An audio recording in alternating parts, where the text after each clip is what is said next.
Hola, ¿qué tal amigos? Muy buenas tardes, bienvenidos a esta segunda edición de Cuerpo Médico que como usted sabe va todos los días a las 5 de la tarde. Como siempre estoy acompañada de nuestra nutricionista Sara Usaba. Sara, ¿cómo estás? Buenas tardes. Bien, Jennifer, muy buenas tardes. ¿Cómo están ustedes, queridos amigos de todo el país? Listas para dar mucha información, Jenny. Y hoy en el momento de nutrición, un poquito sobre el peso de la gestante, que es un tema importante también. Muy importante porque hay muchas mujeres que incluso ya están gestando y la pregunta recurrente es ¿cuánto debo yo de subir de peso una vez que empecé esta maravillosa etapa de algunas mujeres como la gestación?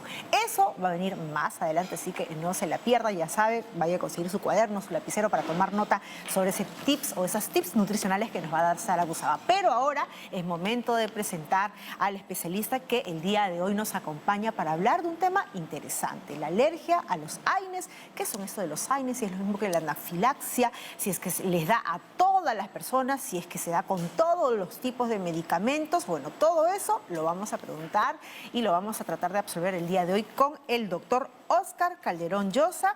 Él es especialista en alergología en niños y adultos y es miembro también de la Sociedad Peruana de Alergia, Asma e Inmunología. Doctor Calderón, bienvenido a Cuerpo Médico. Muchas gracias, muy buenas tardes. Muchísimas gracias por la invitación para estar con ustedes hoy día. Bueno, le hemos invitado porque este es un tema muy interesante y porque mucha gente lo ha estado solicitando. Y más ahora que, bueno, pues estamos con la vacuna contra la COVID-19, hay muchas personas también que centran su preocupación y dicen, ¿y qué si me choca? ¿Qué si me afecta? ¿Qué si hay una reacción? ¿Esto es un AINES o no es un AINES? ¿Qué podría pasar si es que de repente yo soy alérgica a los AINES? En principio, doctor, explíquenos, coméntenos para que nos quede bien claro qué son los AINES y cuándo podemos decir pues, que podría ser peligroso para nuestra salud.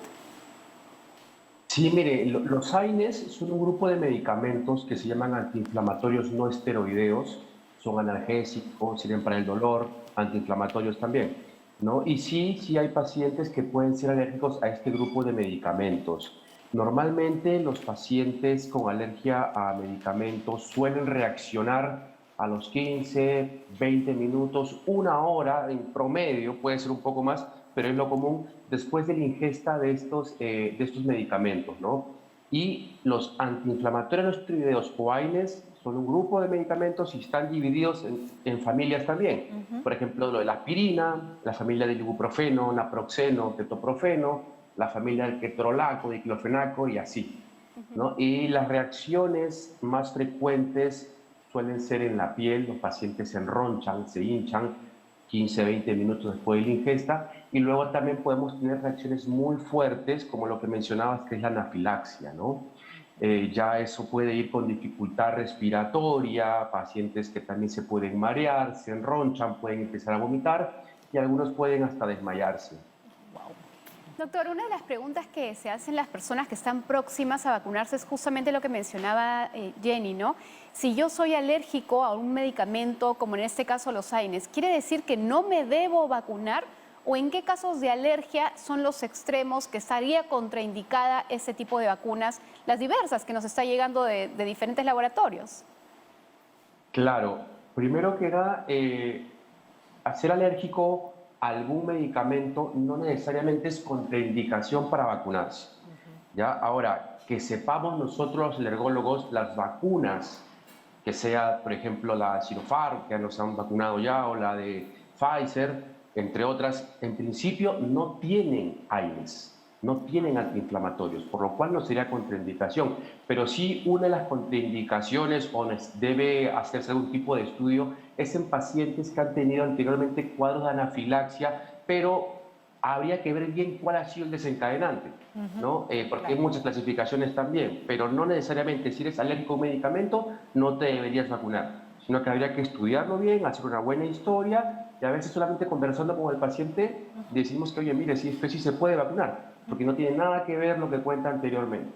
Doctor, y justamente yendo en precisión a lo que usted nos está comentando, ¿cómo es que una persona es diagnosticada como alérgico a los AINES? Porque imagino, no es lo mismo de repente consumirse un solo medicamento, una sola dosis y hacer algún tipo de reacción que es mucho más visible, como una ronchita, a tomar periódicamente un medicamento que al cabo de algunos días de repente me haga un brote de acné o de repente haga alguna otra, no sé, reacción mucho más visible en mi cuerpo. ¿En qué momento yo podría decir, yo soy de las alérgicas a los AINES? Normal, es una muy buena pregunta, porque normalmente el paciente con alergia a los AINES tiene historia previa de haber presentado reacción con el medicamento o algún similar o parecido. O sea que el paciente te viene contando, doctor, en 3 ocasiones me he tomado, por ejemplo, ¿no?, el ibuprofeno y en las 3 a los 20 minutos, en las 3 ocasiones me he enronchado, me he hinchado un poquito, ¿no? Han tenido que llevarme al centro de urgencia, me han aplicado mi medicación para la alergia y he mejorado. Ya el paciente te viene contando esa historia clínica. Y normalmente lo que vemos, o lo que yo puedo ver mucho aquí en los pacientes de Lima, son pacientes que tienen como antecedente rinitis alérgica. La Ajá. rinitis ya hace trabajar al sistema inmunológico, la rinitis congestiona la nariz, el paciente es respirador vocal, siempre por la noche está 6-7 horas respirando con la boca abierta, lo que lleva a que presente faringitis crónica, por lo cual toma repetidamente el antiinflamatorio. Vamos a poner el caso del ibuprofeno. Toma ibuprofeno constantemente, entonces el cuerpo, por las tomas repetidas que ha tenido de ese medicamento y con esa tendencia alérgica que tiene, es que comienza a presentar los síntomas en algún momento. Entonces, eso quiere decir, doctor, que una sobreexposición a un medicamento, que en este caso suele ser automedicarse, en realidad podría hacerte propenso a desencadenarte una alergia de ese tipo. De hecho, también Sí. hemos escuchado muchas veces que algunos antiinflamatorios, como el ibuprofeno, tomarlo indiscriminadamente también estaría asociado a algunos sangrados gastrointestinales. Exacto, exacto. Sí, a presión arterial alta también se asocia, alteraciones renales, tiene muchas contraindicaciones o efectos secundarios, ¿no? Por lo cual, bueno, es otro tipo de sintomatología, pero lo que es la parte alérgica, el medicamento, sobre todo los AINES, es muy característico que afecten los ojos. El paciente toma los AINES y a los 15, doctor, los ojos se me hincharon al momento, ¿no? Eso es algo muy característico. Y sí, la rinitis puede ser un factor precipitante, un antecedente para que luego el paciente con la toma consecutiva de estos medicamentos pues haga la alergia, ¿no? No todos los riníticos, por si acaso, son alérgicos a los aires, ojo, sino que sería un factor que podría predisponer. Ahora, ¿y hay alguna diferencia, doctor, entre la alergia a los AINES y la intoxicación por medicamentos? Porque también podría pasar, ¿no? Y con eso regreso incluso a mi pregunta anterior, ¿no? No es lo mismo, imagino, una pastilla que tomar periódicamente una, que de repente hasta en el peor de los casos yo solita me automediqué, ¿no? Me automediqué, mejor dicho, y que genera pues esta reacción en mi cuerpo.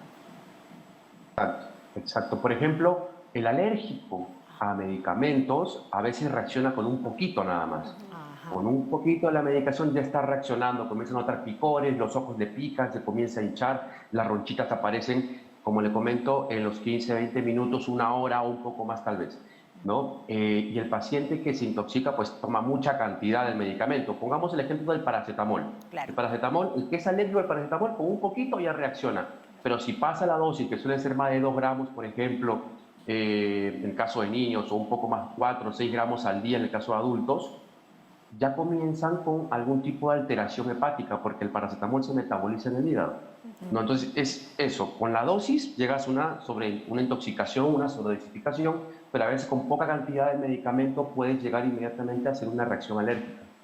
Doctor, ¿y qué tendrían que hacer las personas que ya saben que son alérgicas a los AINES, a este grupo de antiinflamatorios? Lo primero que recomiendo yo es que se haga un diagnóstico correcto, porque yo encuentro muchos pacientes con un diagnóstico que no es el adecuado, se les ha prohibido tomar medicamentos erróneamente, entonces vienen tomando otro tipo de medicación, no han recibido antibióticos porque piensan que pueden ser alérgicos a todos también. Lo primero es un diagnóstico correcto. Para eso la historia clínica con el médico especialista es importante, preguntamos mucho cuándo fue la reacción, con qué medicamento fue, con cuánta dosis, en qué momento, por qué lo tomó, qué le aplicaron, si es que reaccionó. Son muchas, muchas preguntas. Y luego, según eso, ¿no? Por ejemplo, hay pacientes que son alérgicos al ibuprofeno, al ketorolaco, al diclofenaco, a la aspirina. Ya el paciente probablemente sea lo que se llama intolerante en el término alérgico, pero para fines prácticos alérgico a todos los AINES. No pueden tomar nada, tenemos que buscarle una alternativa. Oiga, mira, le pregunto, ¿y usted por lo menos toma paracetamol? No, tampoco, doctor, me da miedo. Entonces, por ahí tendríamos que iniciar tal vez con algún medicamento que él pueda tolerar, ¿no? A veces solamente preguntando al paciente podemos decirle, ya usted probablemente es alérgico a todo esto, buscamos una alternativa. También tenemos pruebas para ello, perdón, las pruebas de alergia que se realizan en la piel, los brazos del paciente. Yo digo que son 3 pasos. Lo primero es las aplicaciones simples en la superficie. Luego, si eso es negativo, se introduce un poquito el medicamento líquido, diluido, tiene que ser intravenoso, a diluciones abajo de la piel. Hay un protocolo que seguimos los especialistas. Y al final, a lo que se llega es la provocación con el medicamento. Si yo digo que mi paciente no es alérgico a este medicamento, porque yo le he hecho las pruebas, yo tengo que comprobarlo con un estudio claro. que se llama provocación controlada con el medicamento. Tome el medicamento y veamos si hay reacción o no. Pero todo eso está protocolizado y se hace en un ambiente seguro, se hace en las clínicas, con el paciente monitorizado por enfermería, con una vía puesta por si es que hay reacción, le apliquemos la medicación antialérgica, así disminuimos todos los riesgos de anafilaxis. Claro, pero eso lo hacen los especialistas. Ahora, doctor, y en relación a esto de las alergias a los AINES, ¿es hereditario? ¿Hay mayor prevalencia en varones, en mujeres? Y también otra pregunta, ¿no puede haber esta reacción cruzada, el que le llaman si es que se mezclan 2 medicamentos? Claro que sí. Mire, aquí normalmente lo que veo es de que el paciente con alergia a AINES lo ha tomado mucho anteriormente, por cuadro de faringitis, porque tienen una rinitis mal controlada, por cuadro de cefalea, los migrañosos toman mucho, ¿no? Lo veo también mucho más en mujeres. ¿Por qué? Porque el periodo, con los cólicos menstruales, pues tienen que tomar un antiinflamatorio, y ahí es cuando el cuerpo se va sensibilizando también a ese medicamento. Es más o menos lo que podemos ¿Y observar. hereditario? No tanto tiene un factor hereditario. No hay nada escrito al respecto, pero lo que pasa es lo siguiente. La alergia sí puede ser hereditaria. Entonces el paciente tiene, el adulto, el padre, tiene rinitis, el hijo tiene rinitis y así sucesivamente, ¿no? Van a probablemente tener faringitis crónicas también como parte hereditaria por la complicación que hacen. Entonces el paciente pues tiene ese factor hereditario alérgico por la rinitis y por la toma consecutiva de medicamentos se podría ver en generaciones. Claro. Doctor, si de pronto uno, por lo que estamos entendiendo, esa reacción alérgica puede aparecer en cualquier etapa de la vida. Si uno, por ejemplo, no sabe que va a ser alergia o tomó el medicamento y reacciona, ¿qué es lo que se debe hacer inmediatamente? Las personas que estamos en casa, ¿cómo auxiliamos a esta persona que está generando una reacción? El paciente no sabe que es alérgico. Claro, No sabe que es alérgico y lo ha nadie, tomado de- Nadie sabe. en casa y De se sorprende pronto con la hizo situación. la reacción, ¿no? Nadie lo sabe, ¿no es cierto? Pues lo primero es tranquilizarse y ver la manera de acudir a un centro de salud más cercano, ¿no? El paciente empieza con síntomas, normalmente me pica la piel, me comienzan a picar los ojos, siento que comienza con una molestia en la garganta. En los asmáticos también puede llegar a cerrar los bronquios y producir un broncoespasmo con dificultad respiratoria, ¿no? Entonces, ya cuando comience con alguno de esos síntomas y sobre todo lo notan en los ojos, acudir al centro de salud más cercano para que le apliquen su medicación antialérgica, le hagan una buena evaluación, puedan valorar lo que es la vía aérea, porque algunos se cierran, como le digo, con el edema de glotis, una pelota aquí en la garganta que no lo deja respirar con tranquilidad. Y Perfecto. si fueran ronchas, doctor, ¿también hay que acudir prontamente o uno puede esperar? Yo les recomiendo, las alergias son muy impredecibles. Una cosa es lo que te dice el libro, lo que tú has estudiado hace mucho tiempo, y otra cosa es lo que tú ves en tu práctica diaria. Las alergias son muy impredecibles. Pueden ser leves, pueden ser moderadas o intensas. Lo más intenso es la anafilaxia, ¿no? Hay pacientes que con un poquito de medicamento nada más ya están reaccionando. Yo cuando he hecho pruebas a pacientes alérgicos, tengo la experiencia que una vez solamente con abrir la ampolla, ya el paciente, al que no sé, habrá olido algo, qué sé yo, ya se comenzaba a marear, se estaba, ¿no?, con algún tipo de sintomatología en los ojos. O sea, hay pacientes que pueden ser muy sensibles a los medicamentos y otros que, pues nada, pueden tomar mucho también y les demora en reaccionar. Doctor, ¿y hay riesgo de muerte en el caso de las alergias a los AINES? Porque nos ha dicho que puede haber un edema de glotis. Imaginamos esto es como que cierra, ¿no?, el paso para poder respirar bien. ¿Cuál es la ocurrencia? ¿Es mortal esto de las alergias a los AINES? Sí, claro, puede llegar a ser mortal, porque como le digo, cuando la alergia, el cuadro alérgico ya se instaura, es generalizado, ¿no? Puede dificultar la respiración aquí, uno tiene una pelota, no puede respirar, baja la presión, comienzan las ronchas, las hinchazones, tanto por fuera como por dentro, y sí, se han visto casos de que pueden llegar a ser mortales. Además, alguno por aquí se ha documentado alguna vez en Perú por alergia a algún tipo de medicamento. Y algo que también tengo que decirlo es Sí. los estudios que a veces algunos pacientes me llegan y me dicen, doctor, pero a mí me han hecho la prueba del bracito para los AINES y me han dicho de que soy alérgico. Lo que pasa es que para hacer un estudio adecuado de medicamentos en general hay un protocolo a seguir. No se le puede aplicar el medicamento recién abierta la ampolla y concentrada en la piel del paciente, porque ahí también ya puede formarse una reacción generalizada. Y si yo le aplico el medicamento, le puedo formar una reacción irritativa también. Y como se irrita y se pone rojo, no, ya es alérgico. Y el paciente queda catalogado para toda su vida a ese medicamento. Entonces siempre tenemos que intentar diagnosticar de la manera correcta. Perfecto. Doctor, no queremos terminar este primer bloque, esta primera conversación que tenemos con usted sin recibir sus recomendaciones, por favor. Para lo que es la alergia a los AINES, hay especialistas en alergia aquí en Perú, ya hay inmunólogos, alergólogos, hay alergólogos, ¿no? Que estamos capacitados para poder hacer una buena historia clínica y poder hacer exámenes adecuados y el diagnóstico sea el correcto, en beneficio del paciente y también disminuir el riesgo de cualquier reacción en algún centro médico. O ahora también pues, con el tema de la vacunación puedan ir con tranquilidad a vacunarse. Perfecto, muchísimas gracias. Agradecemos pues al doctor Óscar Calderón Llosa, especialista en alergología en niños y adultos, miembro de la Sociedad Peruana de Alergia, Asma e Inmunología, con el que estuvimos conversando el día de hoy. Seguramente vamos a tener oportunidad, Sarita, de volver a conversar ese tema tan importante sobre la alergia a los AINES. Vamos a hacer una pausa ahora, pero antes, cuéntanos, ¿con qué vamos a rezar en momentos de nutrición? Bueno, pues atención a todas las mujeres que están planeando gestar o que ya se encuentran gestando, porque hoy les comento cuánto peso deben subir a lo largo de su embarazo. Tema muy importante. Y también imagino nos vas a decir si es que de repente hay alguna mujer ya está con sobrepeso, cómo debe ser incluso esa alimentación y el peso que se debe adquirir o de repente bajar, no sé. Eso nos lo va a contar ahora nuestra nutricionista Sara Gusaba, pero vamos a hacer una pausa y los dejamos con información en relación a la modalidad de vacunación Taita. Ya volvemos.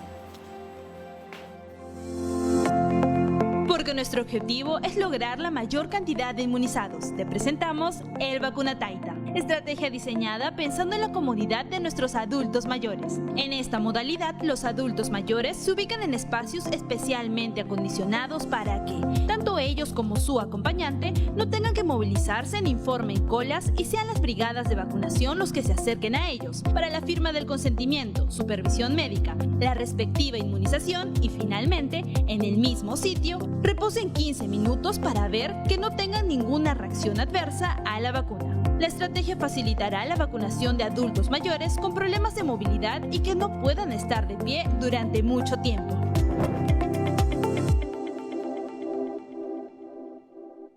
Bicentenario del Perú. Gobierno del Perú.